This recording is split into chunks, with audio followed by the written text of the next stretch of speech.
उनके परिवार इस ऑनलाइन गेमिंग सट्टे की वजह से बर्बाद हो रहे कि नहीं हो रहे, मेरे को आप बताओ।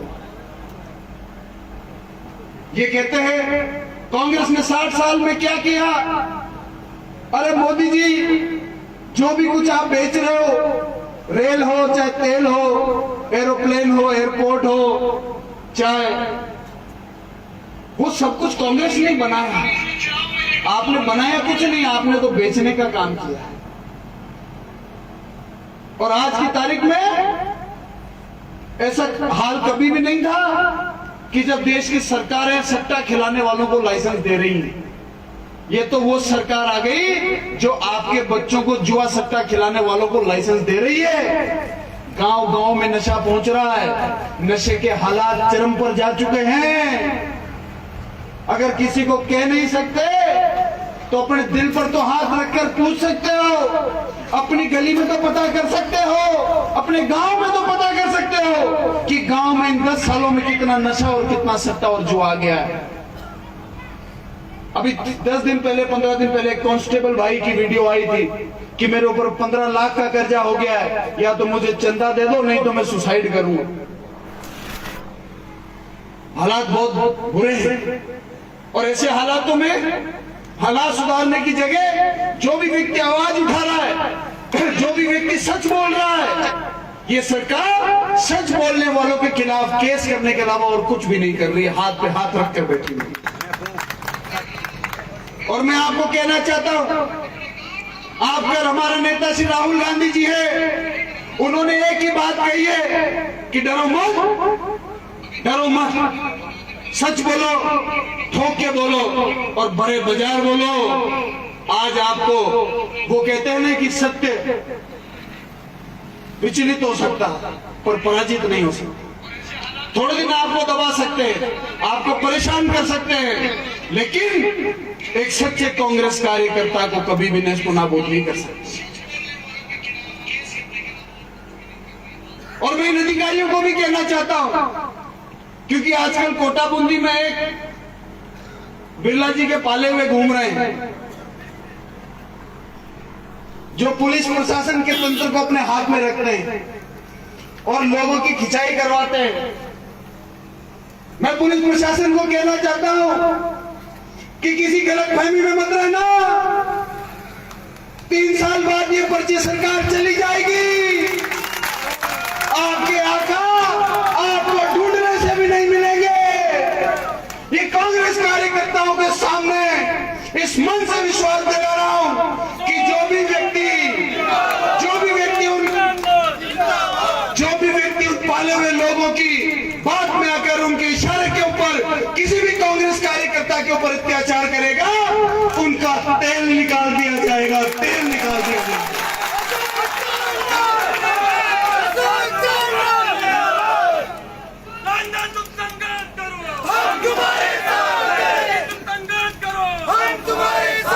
रिकॉर्डिंग चल रही है, पूरे 5 साल रिकॉर्डिंग चालू है। आप भी रिकॉर्ड करके रखना।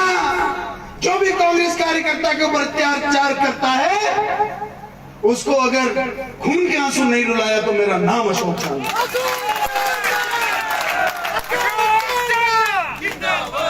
भैया अपनी नौकरी करें, जनता को न्याय दें, लोगों की सेवा करें। सरकारी योजनाओं के माध्यम से कैसे हर वर्ग को फायदा मिल सकता है, वर्ग में कौन व्यक्ति को कौन सी योजना का फायदा मिल सकता है, उसके ऊपर काम कर रही है। आपका काम है, ये कोई एहसान नहीं करेंगे, यही काम है आप लोगों का। लेकिन आप कुछ लोगों के इशारे के ऊपर जो कर्म कर रहे हैं, वो आपके ऊपर ही भारी पड़ने वाले, वो भाग जाएंगे, इनका फोन भी नहीं उठाएंगे बाद में। तो मैं आपको कह रहा हूं, मैं आपको विश्वास दिला रहा हूं, किसी कांग्रेस पार्टी के साथी को डरने की जरूरत नहीं है। अरे जब हमारे नेता राहुल गांधी जी, जब वो पैदल यात्रा चले थे कन्याकुमारी से कश्मीर तक, उनको कहा गया कि राहुल जी जम्मू कश्मीर में आपकी हम प्रोटेक्शन नहीं कर सकते, आपकी जान को खतरा है। तब राहुल गांधी ने कहा कि मेरी दादी का खून इस मिट्टी में मिला हुआ है, मेरे पिता का खून इस मिट्टी में मिला हुआ है, अगर मेरा खून भी इस मिट्टी में मिलना लिखा होगा तो मिल जाएगा, लेकिन इस देश की एकता और इस देश की अखंडता के ऊपर मैं आंच नहीं आने दूंगा, मैं अपनी जान दे दूंगा। कश्मीर के अंदर जब वो पैदल चल रहे थे तब एक टनल के अंदर, लंबी टनल थी, हम भी वहीं थे, टनल में घुसे उससे पहले पुलिस की सुरक्षा थी, और टनल से जब बाहर निकले तो सारी पुलिस की सुरक्षा गायब हो गई, लॉ एंड ऑर्डर की सिचुएशन बन गई। प्रहलाद जी, ये कहा गया कि आप यात्रा बंद कर दो, क्योंकि बीजेपी के बड़े नेताओं को लगा था कि कन्याकुमारी से निकला 5-7 दिन में थक के घर बैठ जाएगा। उनको ये पता नहीं था कि ये उस दादी का पोता है कि जब खालिस्तान की आवाज उठी तो उसने अपने महिला प्रधानमंत्री रहते हुए अपने सीने के ऊपर गोली खाना पसंद किया, लेकिन इस देश के टुकड़े नहीं होने देने की उसने कसम खाई। जब लिट्टे मूवमेंट दक्षिण भारत में चला तो उस दक्षिण भारत की लिट्टे मूवमेंट को दबाने के लिए राजीव जी ने भारत की आर्मी भेजी ताकि दक्षिण भारत के टुकड़े नहीं हो। हालांकि उसके बदले में उनको बम से उड़ा दिया गया, और अपने पिता की चिता को जब राहुल गांधी जी आग लगा रहे थे उस समय उनको पता नहीं था कि मेरे पिताजी का हाथ कहां है और पैर कहां है और सीना कहां है। ये उस परिवार का आदमी है, तुम इसको गोली से डरा रहे हो। वो चलते रहे और पूरी यात्रा करी, आखिर में श्रीनगर के चौक के ऊपर उन्होंने भारत का झंडा फहराया और देश को एकता की बात कही, प्यार से जुड़ने की बात कही, सर्वधर्म सद्भावना की बात कही कि आप सब एक हो जाओ, आप सब आपस का भाईचारा खत्म मत करो। ये राजनीति तो आती और जाती रहेगी, आप आपस में मत लड़ो, आपका भाईचारा बढ़ाओ। हमारे बुजुर्ग जो हमारे को संस्कृति, हमारा गांव और समाज देकर गए, उसकी रक्षा करो। ऐसे नेता के हम सिपाही हैं तो हम डरेंगे नहीं। और जिस दिन भी सांगोद का कांग्रेस का कार्यकर्ता भाई भानु प्रताप सिंह जी और पूरी टीम जब आवाज देंगे तो सम्मान्य प्रहलाद जी, भाई चेतन जी, अशोक चांदना और जितने भी हमारे मंचासीन नेता हैं, आधी रात को भी अगर आपके अधिकारों की लड़ाई के लिए आना पड़ा तो आधी रात को भी आपके अधिकारों की लड़ाई के लिए हम लोग आएंगे। तो साथियों, ये तो सिर्फ अंगड़ाई है, आगे और लड़ाई है। जब तक देश को तोड़ने वाली ताकतों को सत्ता से बाहर नहीं कर देंगे, जब तक हजारों किसानों की जान लेने वाली सरकार को सत्ता से बाहर नहीं कर देंगे, जब तक इस देश की युवा पीढ़ी को नशा और जुआ सिखाने वाली ताकतों को इस देश से बाहर नहीं कर देंगे, कांग्रेस का कार्यकर्ता शांति से नहीं बैठेगा। साथियों, आप सब लोगों ने हमें यहां बुलाया, सम्मान दिया, और जब मोदी लहर चल रही थी ऐसे समय में उस लहर को चीर कर तोड़ कर इन्होंने विजय प्राप्त की है। ये वो महान शख्सियत है। एक बार जोरदार तालियों के गड़गड़ाहट से उनका स्वागत करें। धन्यवाद। मंचासीन सामान्य प्रहलाद गुंजल जी, जिला देहात कांग्रेस के अध्यक्ष और आपके प्रत्याशी संघर्ष के मेरे साथी भाई भानु प्रताप जी, पीपलदा के युवा विधायक और युवाओं की दिल की धड़कन, हम सब के लाडले भाई चेतन जी, सम्मान्य ओम जी,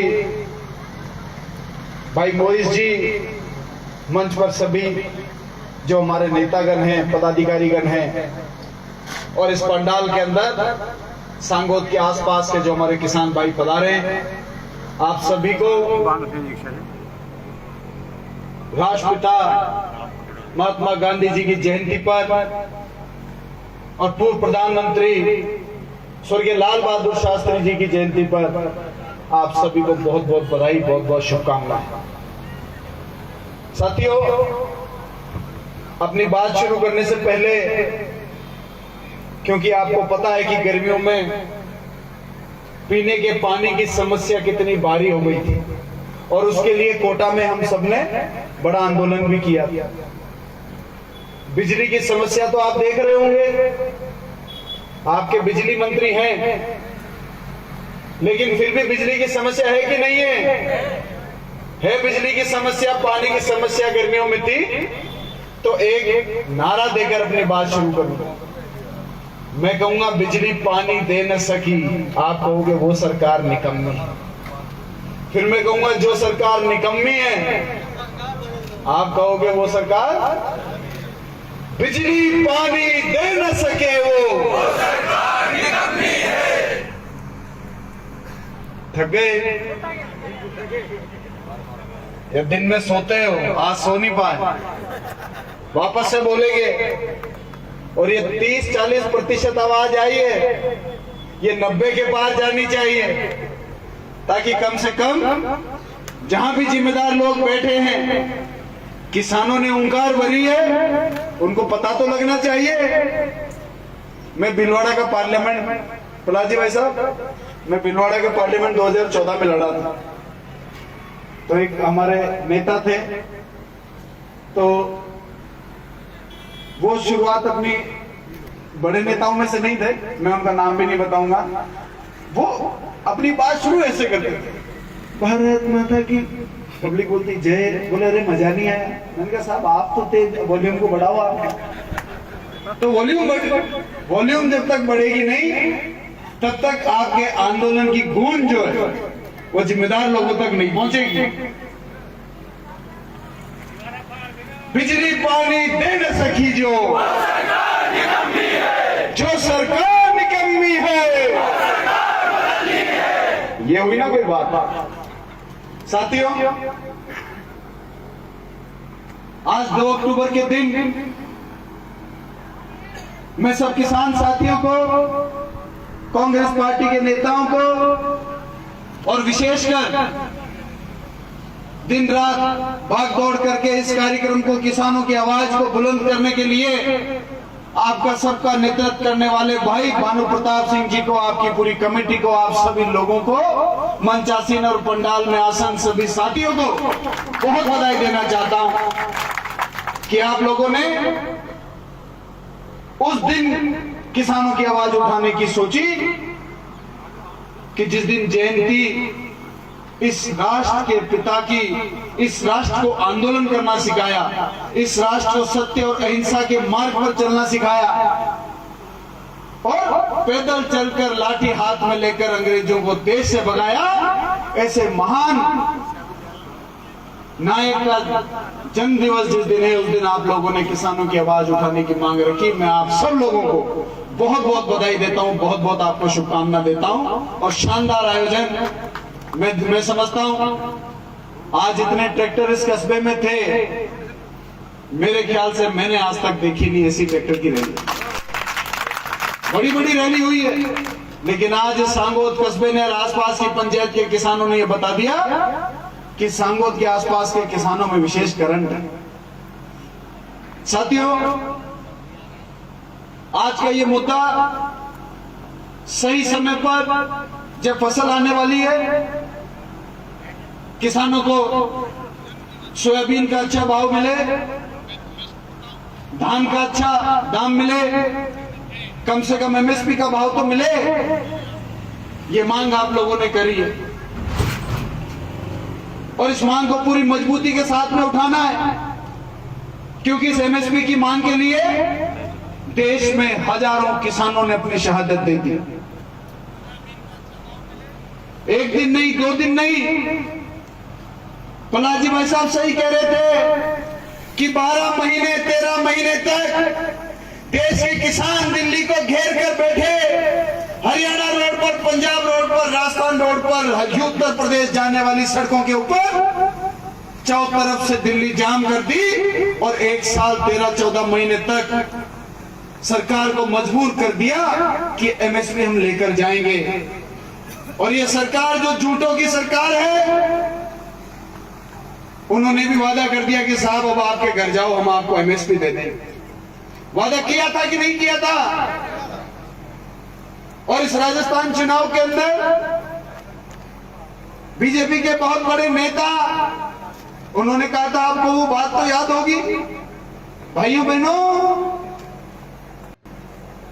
2700 रुपए 2700 रुपए से गेहूं आपका तुलेगा, ये मोदी की गारंटी है।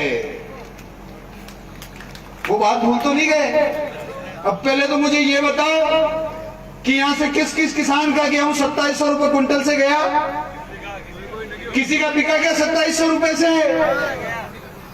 तो यदि कभी कोई कह दे कि सूरज पश्चिम से उगेगा तो विश्वास कर लेना, यदि कोई दिन में कह दे कि रात हो रही है तो विश्वास कर लेना, कोई रात में कह दे कि सूरज दिख रहा है मुझे तो विश्वास कर लेना, लेकिन कभी मोदी की गारंटी पे विश्वास मत करना। ये चुनाव आते हैं जब लोग लुभावनी बातें करते हैं, ये मोदी की गारंटी है, अच्छे दिन आने वाले हैं, 2700 रुपए क्विंटल में गेहूं जाने वाले हैं। चुनाव देखो, बीजेपी के शीर्ष नेतृत्व की जो हालत हो गई है, उसकी मैं आपको बात बताता हूं। एक कहानी जोधपुर के एक बुजुर्ग आदमी ने बताई कि बीजेपी के शीर्ष नेतृत्व की अभी क्या हाल हो गई है कि एक बार एक आदमी की भैंस गुम गई। ये जो चुनाव के समय में वादे वादे करते बाद में निभाते नहीं ना, उसके ऊपर कहानी सुना रहा हूं। एक बार एक व्यक्ति की भैंस गुम गई, तो वो बीजेपी के शीर्ष नेतृत्व का व्यक्ति था। वो अपने बेटे को बोला, चल बेटा भैंस को ढूंढ के लाते हैं।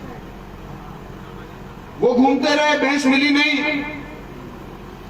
तेजाजी महाराज का चबूतरा आ गया, तो वो नेता ने ढोक दी कि हे भगवान, मेरी भैंस मिल जाए तो 1 टन का दूध आजीवन आपके चढ़ाऊंगा, क्योंकि आज तो काम है, अब तो चढ़ाएगा ही चढ़ाएगा, वादे करेगा ही करेगा, गारंटी देगा ही देगा। फिर 2-3 घंटे और घूमे, फिर भैरू जी महाराज का चबूतरा आ गया। भैरू जी महाराज के डोक दी कहे, भैरू जी महाराज, अगर मेरी भैंस मिल जाए तो 1 टन का दूध आपके चढ़ाऊंगा, मेरी तो भैंस मिल जाए। फिर चलते रहे चलते रहे चलते रहे, महादेव जी का चबूतरा आ गया। महादेव जी को बोला, हे भगवान, मैं तो आपका परम भक्त हूं, अगर मेरी भैंस मिल जाए तो आजीवन 1 टन का दूध जो है आपके ही चढ़ाऊंगा मैं तो। फिर चलते चलते चलते चलते शाम हो गई, और शाम को भगवान देवनारायण का मंदिर आ गया।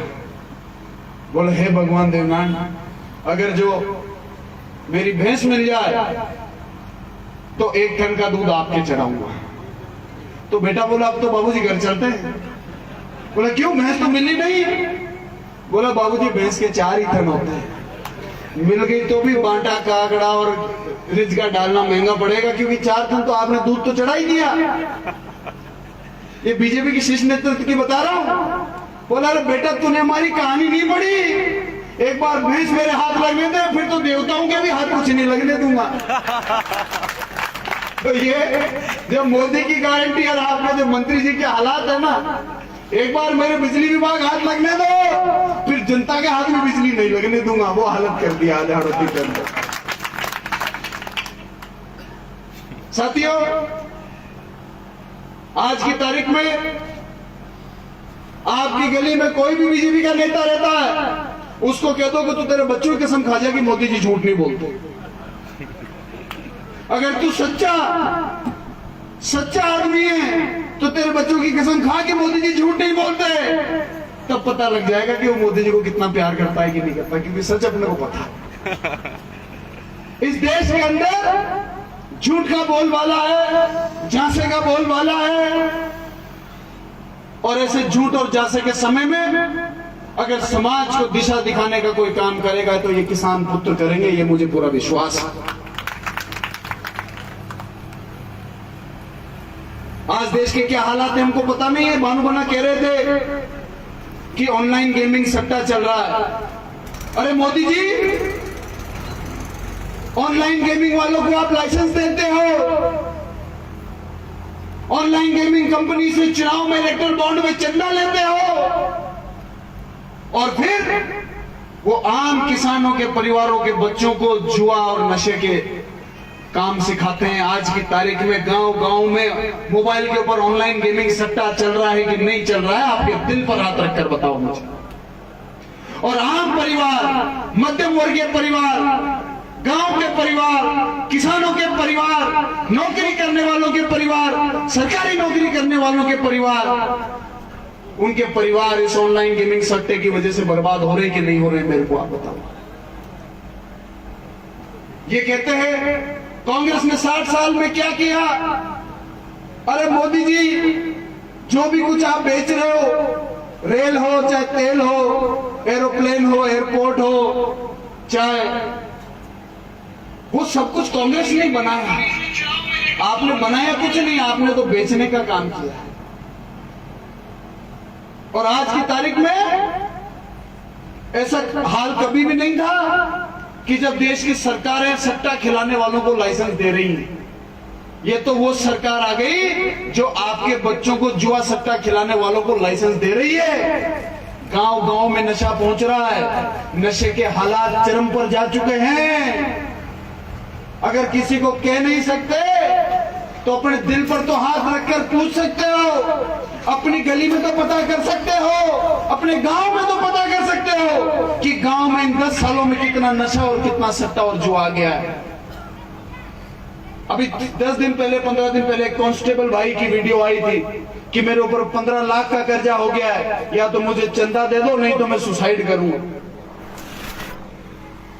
हालात बहुत बुरे हैं और ऐसे हालातों में हालात सुधारने की जगह जो भी व्यक्ति आवाज उठा रहा है, जो भी व्यक्ति सच बोल रहा है, ये सरकार सच बोलने वालों के खिलाफ केस करने के अलावा और कुछ भी नहीं कर रही है, हाथ पे हाथ रखकर बैठी हुई। और मैं आपको कहना चाहता हूं, आप अगर हमारे नेता श्री राहुल गांधी जी है, उन्होंने एक ही बात कही है कि डरो मत, डरो मत, सच बोलो, ठोक के बोलो और बड़े बाजार बोलो। आज आपको वो कहते हैं ना कि सत्य विचलित हो सकता पर पराजित नहीं हो सकता। थोड़े दिन आपको दबा सकते हैं, आपको परेशान कर सकते हैं, लेकिन एक सच्चे कांग्रेस कार्यकर्ता को कभी भी नेस्तो नाबूद नहीं कर सकते। और मैं इन अधिकारियों को भी कहना चाहता हूं, क्योंकि आजकल कोटा बूंदी में एक बिरला जी के पाले हुए घूम रहे हैं, जो पुलिस प्रशासन के तंत्र को अपने हाथ में रखते हैं और लोगों की खिंचाई करवाते हैं। मैं पुलिस प्रशासन को कहना चाहता हूं कि किसी गलतफहमी में मत रहना। 3 साल बाद ये पर्ची सरकार चली जाएगी, आपके आका आपको ढूंढने से भी नहीं मिलेंगे। ये कांग्रेस कार्यकर्ताओं के सामने इस मन से विश्वास दिला रहा हूं कि जो भी व्यक्ति उन पाले हुए लोगों की बात में आकर उनके इशारे के ऊपर किसी भी कांग्रेस कार्यकर्ता के ऊपर अत्याचार करेगा, उनका तेल निकाल दिया जाएगा, तेल निकाल दिया जाएगा।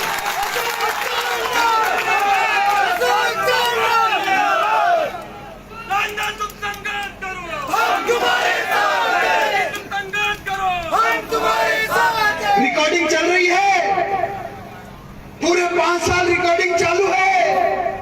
आप भी रिकॉर्ड करके रखना। जो भी कांग्रेस कार्यकर्ता के ऊपर अत्याचार करता है, उसको अगर खून के आंसू नहीं रुलाया तो मेरा नाम अशोक खान।